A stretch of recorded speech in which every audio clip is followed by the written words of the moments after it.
Hello students, this is your science teacher Shikha and science 1 के chapter 11 में आज हम पढ़ने वाले हैं use of air and water का चैप्टर, जिसमें सबसे पहले हम चैप्टर की एक्सप्लेनेशन पढ़ेंगे।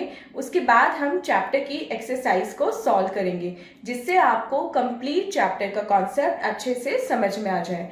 So without wasting any more time, let's get started. So students, this is our today's chapter number 11, and the name of the chapter is We Need Air and Water। इस chapter में हम पढ़ेंगे अपनी basic need यानी कि air and water के बारे में। तो सबसे पहले देखते हैं चैप्टर एट अ ग्लैंस में आज हमें कौन कौन से टॉपिक इस चैप्टर में पढ़ने हैं। तो सबसे पहले हम पढ़ेंगे air is important for life, kinds of air, properties of air, water and sources of water. ये 5 टॉपिक्स आज हम अपने इस चैप्टर में पढ़ेंगे। मेन चैप्टर स्टार्ट करने से पहले इंगेज सेक्शन में देखते हैं आज हमें कौन सी एक्टिविटी सॉल्व करनी है। Name 3 things that have air filled in them. Name 3 things that give out smoke. अब आपको फर्स्ट एक्टिविटी में 3 थिंग्स के नेम्स लिखने हैं जिनमें एयर फिल की जाती है, एंड सेकेंड जो एक्टिविटी है उसमें आपको 3 ऐसे थिंग्स के नेम्स लिखने हैं जो स्मोक देती है, मतलब जिनमें से धुआं निकलता है। तो चलिए स्टूडेंट अपना मेन चैप्टर रीडिंग स्टार्ट करते हैं। Air is all around us, we can not see it, it is necessary for all living things, we can only feel it. The earth is surrounded by a layer of air called the atmosphere. So students, जैसे कि हम सभी जानते हैं कि हमारे चारों तरफ हमारे आसपास एयर होती है, लेकिन हम एयर को देख नहीं सकते। एयर इनविजिबल होती है, हम उसको केवल फील कर सकते हैं। लेकिन एयर जो है वो हमारे यानी कि सभी लिविंग थिंग्स, चाहे प्लांट्स हो, एनिमल्स हो, ह्यूमंस हो, कोई भी हो, उनके लिए बहुत ज्यादा इंपॉर्टेंट होती है। अब जो हमारी अर्थ है वो चारों तरफ से मतलब पूरी तरह से एक एयर की लेयर से घिरी हुई है, और उस लेयर को क्या बोलते हैं? उस लेयर को बोलते हैं एटमॉस्फेयर। फर्स्ट टॉपिक पढ़ते हैं। Air is important for life. Air हमारी लाइफ के लिए इंपॉर्टेंट होती है। जितने भी लिविंग बीइंग्स हैं सबको ब्रीथ करने के लिए यानी कि सांस लेने के लिए एयर की नीड होती है। जितने भी लिविंग थिंग्स हैं वो एयर के बिना सरवाइव नहीं कर सकते, एयर के बिना जिंदा नहीं रह सकते। We should breathe clean and fresh air, इसलिए हमें clean and fresh air breathe करनी चाहिए।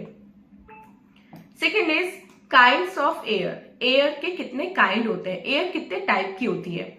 Gently moving air is called breeze. जो बहुत धीरे धीरे हवा चलती है उसको बोलते हैं breeze. Fast moving air is called wind, और जब तेज तेज हवा चलती है तो उसको बोलते हैं wind. Wind with lightning and thunder is called storm, और जब विंड मतलब तेज चलती हवा के साथ लाइट जलती है मतलब बिजली कड़कड़ाती है और तूफान आता है तो उसको बोलते हैं स्टॉर्म। मतलब जब बादल गड़गड़ाते हैं या बिजली चमकती है तो उसको बोलते हैं स्टॉर्म आना। तो ये है ब्रीज जब हवा धीरे धीरे चलती है, ये है विंड जब हमारी ऐसी कंडीशन हो जाती है, एंड ये है स्टॉर्म यानी कि तूफान की कंडीशन। नेक्स्ट पढ़ते हैं प्रॉपर्टीज ऑफ एयर। एयर की क्या क्या प्रॉपर्टीज होती हैं। Air occupies space. एयर जो है वो स्पेस को ऑक्यूपाई करती है, मतलब एयर स्पेस घेरती है। एंड सेकेंड प्रॉपर्टी है एयर हैज वेट। एयर में वेट होता है। अब एयर के यूजेस क्या क्या है, एयर कैसे हमारे लिए यूजफुल है। Air helps to dry the wet clothes. Air हमें गीले कपड़े सुखाने में मदद करती है। जब भी आपकी मदर कपड़े वॉश करती हैं तो वो ड्राई होने के लिए कहाँ पे डालती है, उनको हवा में डालती हैं, सूखने के लिए डालती हैं। और आप देखते होंगे कि कुछ आवर्स के बाद कपड़े सूख जाते हैं। जो एयर है वो कपड़ों को सुखा देती है। Air helps you to feel cool under the fan. और जब आप पंखे के नीचे बैठते हैं तो जो पंखा चलता है उस पंखे में से हवा नहीं आती है, जो आपके आसपास एयर होती है उस वो जो फैन होता है उस एयर को कलेक्ट करके तब आपको कूल कूल एयर देता है। तो एयर हमें कूल भी करती है। Third, air helps candle to lit. और जब कैंडल जलती है तो वो एयर की वजह से ही जलती है, एयर में जो ऑक्सीजन होती है उसकी वजह से जलती है। Fourth, air helps all living things to breathe, और जितने भी लिविंग बींग्स हैं उनको ब्रीथ करने के लिए क्या चाहिए होती है? एयर चाहिए होती है। Air helps birds to fly, air birds को फ्लाई करने में हेल्प करती है। एयर थिंग्स को शेप देती है। लाइक आपके पास कोई फुटबॉल है, जब तक आप उसमें एयर फिल नहीं कराएंगे फुटबॉल अपनी शेप में नहीं आएगी। तो एयर किसी भी चीज को शेप देने के लिए इंपॉर्टेंट होती है। Air helps a boat to move in the water, और एयर की वजह से जो बोट है, जो नाव है, वो पानी में तैरती है। And a hot air balloon goes up in the sky because of air, जो हॉट एयर बलून होता है वो ऊपर आसमान में कैसे जाता है? एयर की हेल्प से जाता है। नेक्स्ट टॉपिक पढ़ते हैं, वाटर। स्टूडेंट्स, जैसे हमारे लिए एयर इंपॉर्टेंट होती है, ऐसे ही हमारे सर्वाइवल के लिए वाटर भी इंपॉर्टेंट होता है। चाहे वो ह्यूमन बींग्स हो, एनिमल्स हो, बर्ड्स हो, इंसेक्ट्स हो या प्लांट्स हो, सभी को वाटर की नीड होती है। वाटर से हम खुद को और अपने सराउंडिंग्स को क्लीन रखते हैं। अब पढ़ते हैं कि वाटर किन किन तरीकों से हमारे काम आता है। ड्रिंकिंग में वाटर काम आता है, बाथिंग में, वॉशिंग में, स्विमिंग में, क्लीनिंग में, प्लांट्स को वाटर करने में, कुकिंग में एंड ब्रशिंग में। इन सभी चीजों में वाटर, और इनके अलावा ऐसी बहुत सारी चीजें हैं जिनमें वाटर हमारे काम आता है, जैसे सेलिंग में, इरिगेशन ऑफ क्रॉप्स, क्रॉप्स को पकने देने में एंड इलेक्ट्रिसिटी को प्रोड्यूस करने में। तो ये सभी जगह वाटर हमारे काम आता है। अब पढ़ते हैं सोर्सेज ऑफ वाटर। वाटर हमें कहाँ कहाँ से मिलता है? We get water from various sources. Water हमें बहुत सारी सोर्सेज से मिलता है, लेकिन जो मेन सोर्स है वाटर की वो क्या है? Rain. Rain is the main source of water. Rain water fills rivers, lakes, ponds, seas etcetera. और जब बारिश होती है तो जो रेन वाटर है वो रिवर को फिल कर देता है, लेक्स को फिल कर देता है, पॉन्ड्स को फिल कर देता है, और जो समुद्र है उनको भी फिल कर देता है। Some rain water seeps into the ground and get stored as underground water. और कुछ रेन वाटर जो है वो ग्राउंड में चला जाता है। जब बारिश होती है तो कुछ पानी ऐसा होता है वो अंडरग्राउंड चला जाता है, और जिसको हम बाकी वेल के थ्रू या हैंडपंप के थ्रू यूज कर सकते हैं।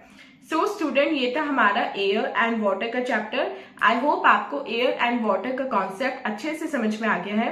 अब चलते हैं अपने एक्सरसाइज 10 की तरफ और देखते हैं इसमें एक्सरसाइज में हमें आज कौन कौन से क्वेश्चन सॉल्व करने के लिए मिले हैं। ए पार्ट देखते हैं, टिक द करेक्ट ऑप्शन। इसमें हमें करेक्ट ऑप्शन को टिक करना है। First question, we can only feel air. Second, fast moving air is called wind. Third, is the main source of water rain.